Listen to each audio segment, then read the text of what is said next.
मैं फिर से अपील करता हूं विकास देव वर्मा को, जो ट्राइबल अफेयर्स मिनिस्टर है, जिसके ऑफिस में ये फाइल पड़ा हुआ है, ऐसा घिनौना काम मत कीजिए, वरना ऊपर में ईश्वर है। और मुझे नहीं लगता कि honourable chief minister Manik Shah को भी ये बात मालूम होगा, लेकिन ऊपर में ईश्वर है। और आप ये फाइल को रोककर गरीब लोगों को होली के पहले, आप खुद होली नहीं मनाते हो, ये आपका पर्सनल चॉइस है, लेकिन दूसरे लोग जो होली मनाते हैं, जिसका घर चलता है सैलरी से, उनके ऊपर ये अत्याचार मत कीजिए। रिलीज द मनी और you will have to pay the price, not by Pradyot but by the people themselves.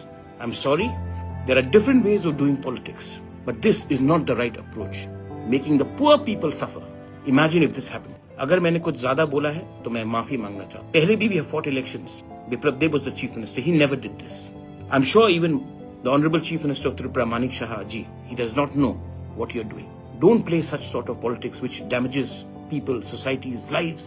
बहुत लोगों के घर में लोग बीमार हैं, उनको दवाई के लिए रुपया चाहिए, बच्चे का ट्यूशन के लिए रुपया चाहिए, उनको आप डिनाई कर बहुत गलत चीज कर। सजा देना है तो मुझे सजा दो, मैं तैयार हूं, लेकिन उनको सजा मत दो, क्योंकि उनके घर में उनका चूल्हा जल रहा है।